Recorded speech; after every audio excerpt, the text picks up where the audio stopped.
Tatiele Muniz de Aguiar, docente da UFOPA, Universidade Federal do Oeste do Pará. Faço o curso de Licenciatura Integrada em Matemática e Física, e esse vídeo trata-se de um componente avaliativo na disciplina de Seminários Integradores 2. Bom, vou abordar dois temas, que são eles: BNCC e o novo ensino médio, e inclusão de pessoas com deficiência nas aulas de Física e Matemática. Iniciando aqui o vídeo com o tema BNCC e o novo ensino médio, o que é a BNCC? A BNCC é um documento de caráter normativo para as redes de ensino. É aplicado tanto para instituições públicas quanto para as privadas de educação infantil, ensino médio e ensino fundamental.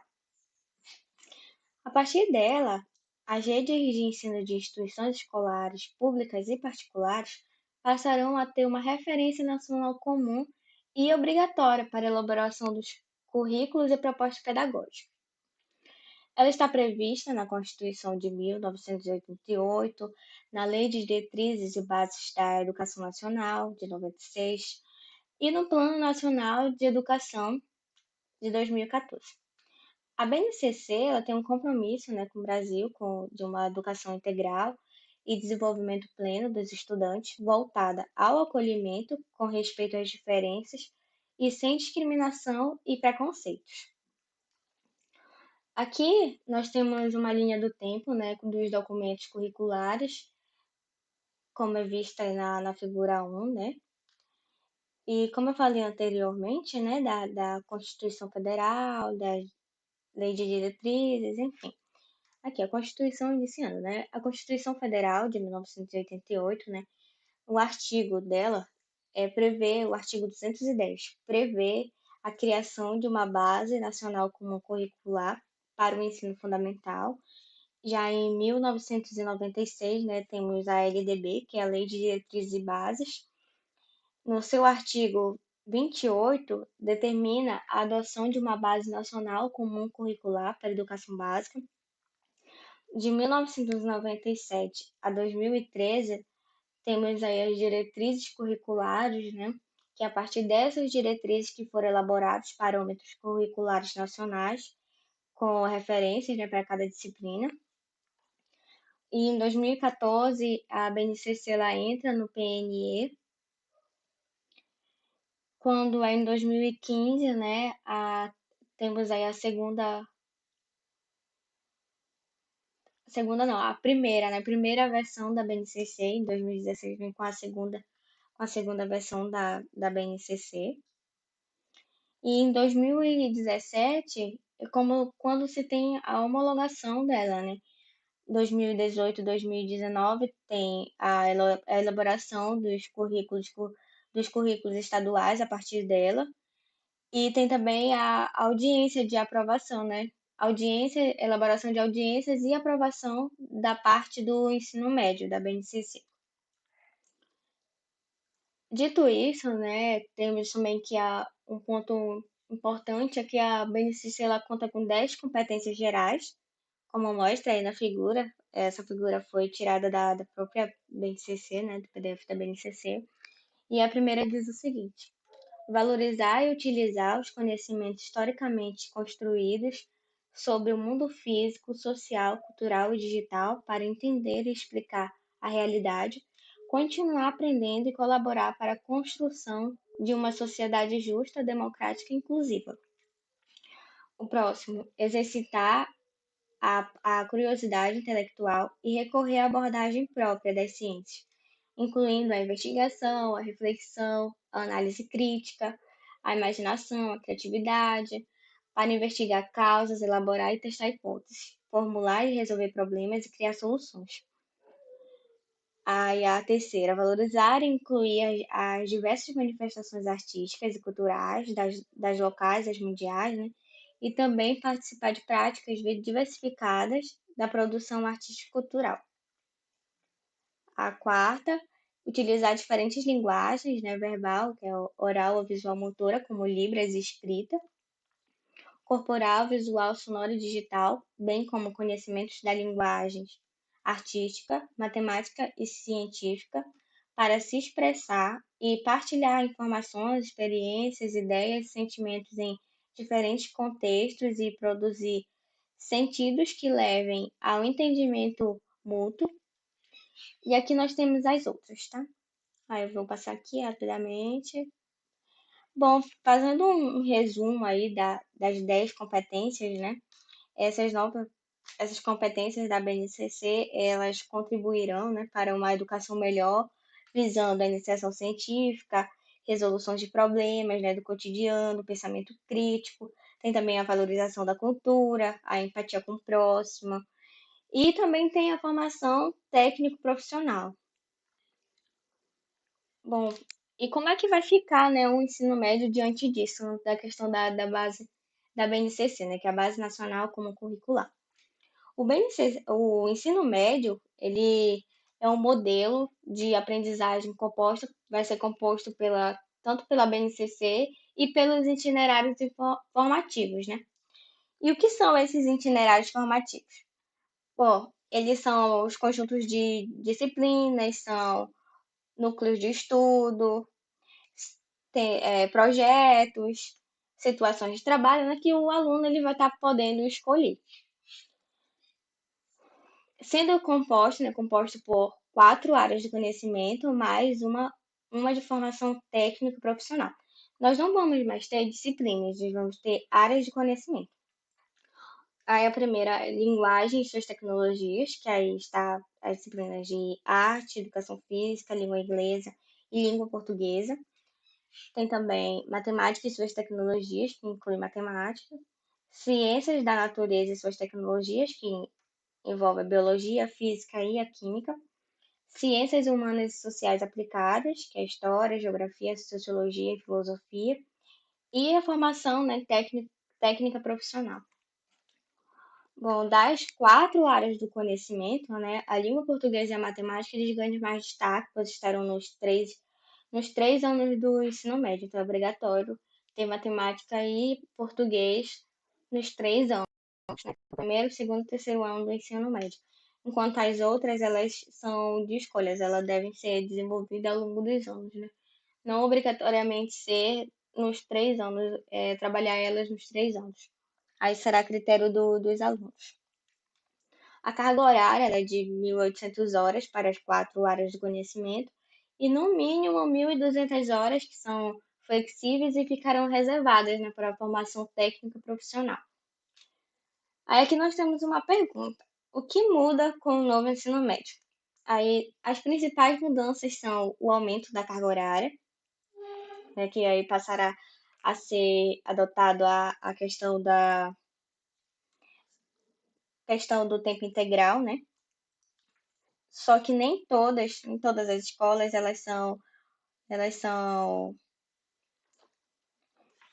a lei não determina, né, que todas as escolas passem a ter o tempo integral, o ensino médio integral. E a outra, né, mudança, a adoção da BNCC, tem também a questão a escolha dos itinerários formativos pelos alunos. Como eu falei, os itinerários formativos são justamente o conjunto de disciplinas, de projetos, de núcleos de estudo. Então, o aluno ele tem esse poder de escolha, né, de acordo com as suas necessidades, os seus gostos. E a próxima pergunta é quando entra em vigor?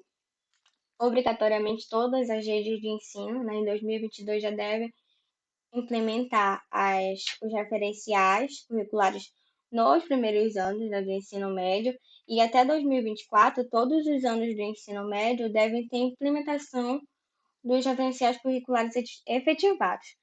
A BNC, a BNE estabelece que até 2024 o país ele deve atender pelo menos 25% das matrículas de tempo integral. Tem também aquela questão da lei, né, que a lei ela não determina que o ensino médio de todas as escolas passam a ter tempo integral. E aqui eu separei duas competências, né, que eu gostaria de destacar elas para poder iniciar o outro tema, que é a 4 e a 10, né? A 4 eu cheguei a ler, mas a 10 eu não cheguei a ler, vou ler a 10. A 10 diz que agir pessoal e coletivamente com autonomia, responsabilidade, flexibilidade, resiliência e determinação, tomando decisões com base em preceitos éticos, democráticos, inclusíveis, sustentáveis e solidários. Então, dito isso, né, destacando essas duas competências aí da BNCC, eu entro no assunto que é muito importante, que é a inclusão de pessoas com deficiência, né? Pode ser nas aulas. Aqui eu estou colocando o tema é em aulas de física e matemática, mas assim, resgatando um pouco do contexto histórico, né? A história de inclusão, ela mostra que desde o início, desde lá do tempo da catequização dos índios, as pessoas que eram consideradas diferentes, né? Entre aspas, elas eram maltratadas, elas eram discriminadas e às vezes até mortas. E em relação às escolas, elas tinham um padrão, né? Era um padrão de escola e padrão de alunos. Com, com os decretos, né? Os artigos, as leis, né? Com esses documentos, o atual cenário de hoje é que milhares de pessoas com necessidades especiais, né? Ela vem rompendo as barreiras. Eles vêm ganhando força, né? Mas ainda existe, sim, preconceitos e ainda tem muitas pessoas que sofrem preconceitos e são excluídas, né? Aí tem alguns marcos importantes para isso. O primeiro é a Declaração Universal dos Direitos Humanos, em 1948. É aí que surge a primeira menção à educação como um direito para todos, que é voltado para as pessoas que eram excluídas, né, como mulheres, indígenas e pessoas com deficiência. Após isso, né, posterior a isso, tem a Declaração de Jontim, não sei se a pronúncia está correta, e nessa declaração foi falado que foi que todas as pessoas, né, têm o direito de receber uma educação de qualidade, né, do ensino regular. E com isso, com isso vem a declaração de Salamanca, que é um documento resultante da Conferência Mundial sobre Necessidades Educacionais Especiais, né, que foi realizada na Espanha em 1994.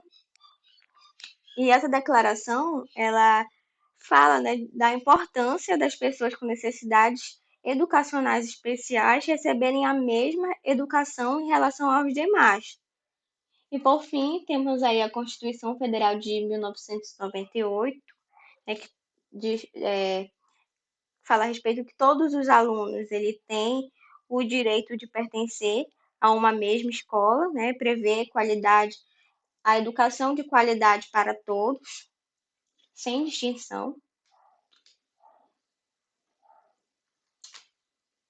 E com isso, né, concluindo aí com a Constituição de 88, que todos os alunos eles têm direito a permanecer a uma mesma escola, mas surge uma pergunta, né?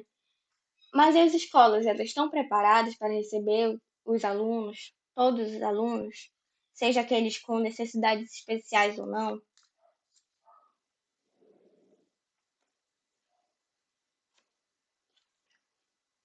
Para isso, né, as escolas têm que estar preparadas para recebê-los, tanto na questão da estrutura da escola, como na formação, né, continuada dos professores. Para auxiliar nesse processo, tem aí o atendimento educacional especializado, que é uma oferta obrigatória no sistema de ensino brasileiro, é considerado como um conjunto de atividades, recursos didáticos, pedagógicos e acessibilidade. Ele está voltado ao público da educação especial e deve ser realizado em horário oposto ao ensino regular dos alunos.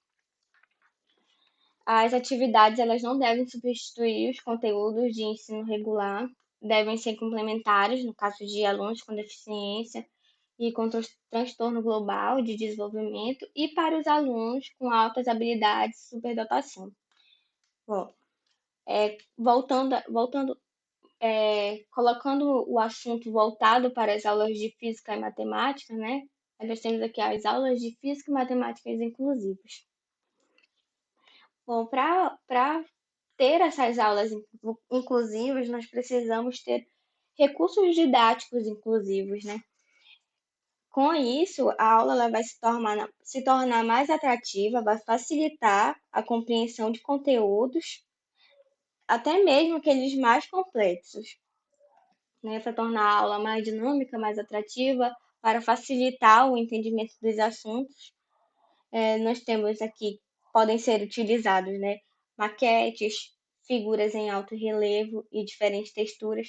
Vale lembrar que esses materiais, eles não vão servir apenas para os alunos com necessidades especiais, e sim para todos os alunos. Aqui na figura 5 tem a maquete, que é sobre óptica. E essa maquete, ela foi idealizada, né? Ela foi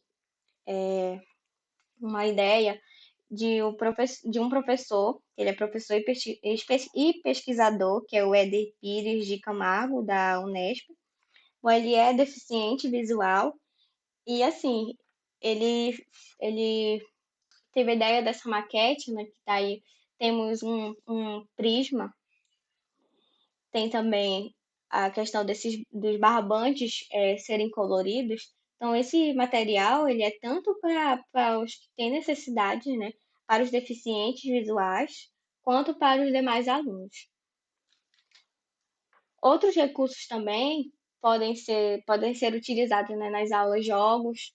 Tem o kit multiplano Braille, que é esses das figuras 6, 7 e 8, né? Essas imagens aí é do multiplano. E ele é muito interessante. Ele serve para as pessoas com deficiência visuais e também para os demais, né? Aí o material ele vem com um tabuleiro, tem os pinos, tem as ligas. É interessante para ser utilizado além da figura 8. Tem algumas figuras, né? Algumas figuras geométricas, é muito interessante para tornar a aula mais atrativa e também para o conhecimento, para a aprendizagem chegar àquele aluno, né, que tem essas necessidades especiais. Porque uma aula inclusiva, né, inclusão, na verdade, não é só colocar o aluno dentro da sala de aula. E também não é separar o aluno dos demais alunos. Por exemplo, até um tempo desse, né, pelo menos eu ouvia, né, falar das escolas especiais, que era apenas para alunos especiais, né, falavam assim, que era apenas aqueles alunos que tinham necessidades especiais, né, que tinham deficiência. Então, eles separavam os alunos dos outros. Não tinha essa questão de inclusão, de diálogo, de interação entre os alunos com deficiência e sem deficiência. Então, a inclusão, ela não é só colocar o aluno, por exemplo, afastado dos outros alunos que não têm deficiência, ou então inserir esses alunos com deficiência no ensino regular e não utilizar de recursos apropriados para eles, né? Não adianta nada o aluno estar só lá de corpo presente, não estar interagindo, não estar aprendendo nada. As leis estão aí, né, para amparar eles, que eles têm sim um direito de uma educação com qualidade. E esses recursos didáticos aqui, para serem trabalhados nas aulas de física e matemática, ele visa isso, visa uma educação de qualidade, né? Uma aula interativa. Aí tem o caso aqui do multiplano, né? Do CLIT multiplano, que pode ser trabalhado vários assuntos. Pode ser trabalhado as figuras geométricas, como eu falei, mas também pode ser trabalhado outros assuntos. Tem a questão dos gráficos, pode ser trabalhado os gráficos, até os números, né? Logo nas séries iniciais, né? Pode ser feito os números. E para os alunos que são surdos, né, pode ter também a inserção de um intérprete de Libras. As considerações finais, né, chegamos ao fim do vídeo. As considerações finais aqui, a versão final da BNCC, ela vem para garantir o direito à educação de qualidade a todos os indivíduos, sem distinção. A proposta pode trazer importantes contribuições para a formação escolar e tem como papel essencial diminuir as desigualdades sociais e educacionais. Dessa forma, podemos identificar que os principais desafios a serem enfrentados para tornar uma educação inclusiva estão na estrutura adequada para receber os alunos, como falei anteriormente, não é só colocar um aluno dentro do ensino regular, tem que ter uma estrutura para ele, tem que ter uma formação continuada dos professores, né? Tem que ter os materiais adaptados para poder ter uma qualidade de ensino. E, por fim, a inclusão de estudantes com necessidades especiais é de extrema importância e vem ganhando forças no decorrer dos anos, mas vale ressaltar que os decretos e resoluções, somente eles não são suficientes para transformar o mundo em um lugar melhor e igualitário. É preciso colocar em prática o que está no papel. Aqui nós temos as referências bibliográficas, né, que foi utilizado o, a Base Nacional Comum Curricular, que é a BNCC. Tem também um artigo, que é o ensino de ciências na perspectiva da educação inclusiva. Eu até não falei disso, eu acabei esquecendo, mas é muito interessante. Nesse artigo, ela usa a impressora 3D para fazer materiais didáticos, né? Mas não é trabalhado em aula de matemática e física, é uma outra área. Mas é muito interessante. Tem também esse outro aqui, esse outro artigo, que é da revista Temas em Educação. E tem esse site, né? Um deles foi utilizado para as figuras, né? De onde eu tirei as figuras. E também tem o G1 aí. Bom, obrigada. Obrigada pela atenção até agora. E é isso.